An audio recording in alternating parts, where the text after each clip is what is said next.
على طول في الوقت المناسب. يا عيني يا عيني يا عيني يا عيني على الروح العالية عند رضا شامبيه. برافو اللي نزل عبد الرحمن مسعد. اتقطع الثاني منه من جديد. ثاني اقصى اليسار ياسين الابراهيمي. واحد على واحد يا ولد يا ولد يا ولد يا ولد يا ولد. هو ياسين ومالها الا ياسين. هو ده مكانه، هي دي مكانته، هي دي قيمته، هي دي تصويبته. يقلص الفارق الى 3-2. يا سلام على المهارة والقدرات الخاصة لما تستخدم في الوقت المناسب في المكان المناسب. هو ده الكلام.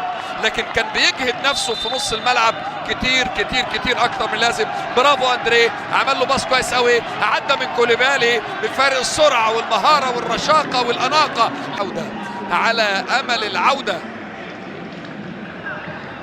سرعة الاداء بتلعب دور كبير، مفيش كلام في المراوغة.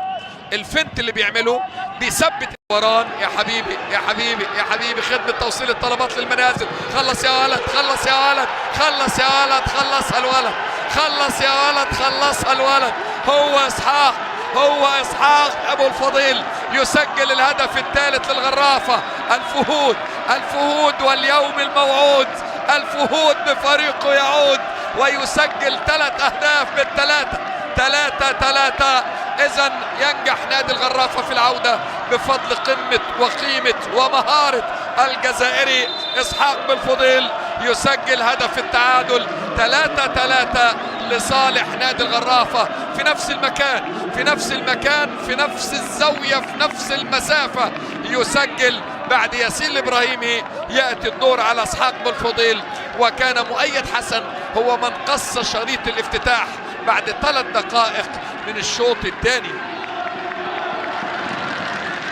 ابراهيم عبد القادر وقرار الطرد.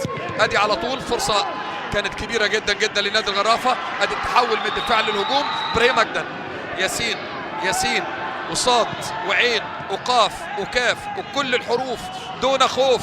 يتقدم النجم الكبير، يواجه ب2 و3 و4 و5. اندريه عدى بشكل جميل بسيط وسهل.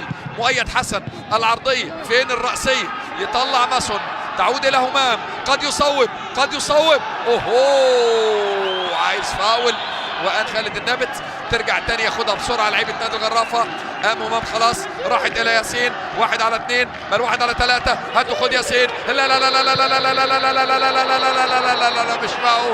مش معقول يا ياسين، مش معقول يا ياسين. كلنا بنلعبها معاك يا ابني والله، الا كل محب وعاشق نعم يتمناها في المرمى، وكل محب وعاشق لنادي الشحنية يتمناها كما جاءت هناك خارج الشباك. يا سلام يا سلام يا سلام.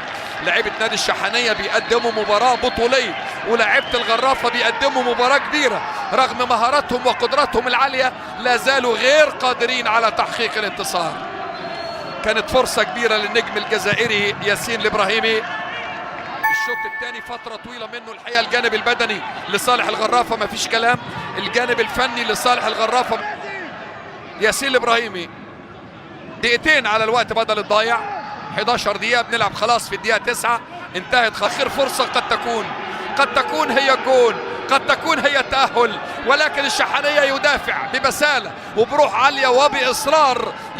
يرفض تحقيق الغرافة للانتصار ويتمسك بالأمل حتى اللحظات الأخيرة. ضربة ركنية قد تكون آخر ركنية في المباراة. ياسين الابراهيمي. ياسين 1 على 1 عدى وفات. ازاي؟ قولوا له الحقيقة ولكن الى ضربة المرمى. خلاص الوقت بدل الضايع انتهى. والمدرب مارتينيز والمدرب الفارو ميخيا تحضير لما هو قادم. ركلات الترجيح قد تلعب دور، بل ستلعب دور كبير جدا جدا جدا في التأهل. من يواجه السد والأم صلال؟ من يواجه السد أو أم صلال؟ إلا يلعبوا يوم الثلاثاء القادم من هذا اللقاء. العربي تفوق على معزر نادي الدرجة الثانية المحترم، وسيواجه الفائز غدا من الدحيل والسيلية في نصف من الأكفاء اللي بيتابعونا. هيلعب ياسين الابراهيمي للغرافة. لو سجل يبقى 1-1. ياسين الابراهيمي النجم الدولي الجزائري. ياسين الابراهيمي يسجل يبقى 1-1. حطها على شمال حارس المرمى بوتيستا، الحارس الشاب المتألق اللي راح ناحية الشمال. الحارس راح ناحية الكرة لكن هي كانت أسرع منه.